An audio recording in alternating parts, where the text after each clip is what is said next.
Have you ever had that feeling in math class? You know the one. The room is quiet, you've got your pencil, and you're staring at a problem that just feels impossible. Well, today, we're going to look at one of the biggest hurdles in school mathematics and really dig into why it trips so many of us up. For a lot of us, there was always that one topic, right? Maybe it was geometry, maybe it was calculus, but for so many students, the nightmare begins the second that letters decide to crash the math party. Yeah, we're talking about these things, rational algebraic expressions, which, let's be honest, is just a super fancy way of saying fractions, but they're jam-packed with x's and y's. It's the place where basic arithmetic and algebra collide, and it's a huge challenge for students all over the world. And this is a really big deal. Just look at the 2018 PISA assessment. That's a huge global study that measures how students are doing. It found that 15-year-old students in the Philippines ranked almost at the very bottom in mathematics. So figuring out why this specific topic is so hard, well, it's pretty crucial. To get to the bottom of this, we're going to dive into a really fascinating study that tried to pinpoint exactly where things are going wrong for these kids. So researchers focused on about 200 grade 8 students, and what makes this whole thing so interesting is when it happened, right in the middle of the pandemic.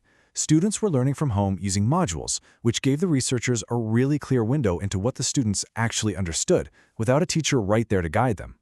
The study itself was centered right here in the province of Zambales in the Philippines, and it involved students from a bunch of different public schools. So how'd they figure out what the students knew? They used this really clever two-part test. Part 1 was your standard 10-question multiple-choice quiz.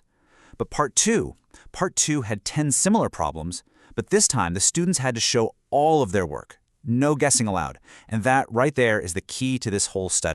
And as you can probably guess, when the results came in, the difference between those two tests told a really dramatic story. Okay, check this out. On the multiple choice test, where students could at least take a guess, the average score was about 51%. Not amazing, but, it's a pass. But on the test where they had to show their work, wow, the average score just plummeted to a little over 30%. I mean, that's a massive 21-point drop. It's such a clear signal. It tells us that while students might be able to pick the right answer from a list, a huge number of them couldn't actually solve the problem from scratch. So the big question is, why? Well, by analyzing every single one of those written solutions, the researchers were able to basically become detectives. They created a list of the most common mistakes, giving us a super clear picture of where things were breaking down. And the analysis found the exact same culprits showing up over and over again. Students were failing to factor correctly, they were canceling out terms when they absolutely shouldn't have been, and they had a really tough time just identifying the greatest common factor. These weren't just random slip-ups, they were clear, undeniable patterns. And the researchers connected all of these patterns to a really powerful idea. They realized that students were depending more on just memorized rules and little cues rather than on actually understanding the math. This quote from the study really gets to the heart of it. It's a concept called instrumental understanding. And this brings us to what might be the biggest takeaway of this whole thing. The absolutely critical difference between just following a set of rules and truly understanding why those rules even work. See, on one side, you've got that instrumental understanding. That's basically knowing how to do something. It's memorizing a procedure, following a set of steps. But on the other side, you have relational understanding, and that is knowing why you're doing it.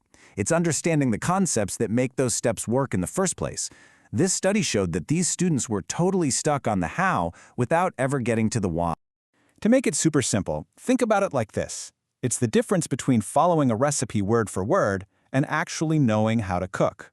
I mean, anyone following a recipe can probably make one specific dish, but a real cook, they understand the ingredients, the techniques.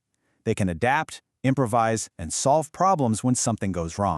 So what can we do about all this? Well, the study gives some really clear recommendations. For teachers, it's about creating programs that zero in on these very specific common errors. For parents, it's about just being engaged and helping their kids when they see them struggling. And for students, the goal is to shift their whole focus, from just getting the right answer to actually understanding the process. And that's a lesson that goes way beyond a math classroom. Which kind of leaves us with this one last thought to chew on. In math, and maybe in everything we try to learn, what if the real goal isn't just about finding the solution we're looking for? What if it's about deeply understanding the problem we're trying to solve in the first place?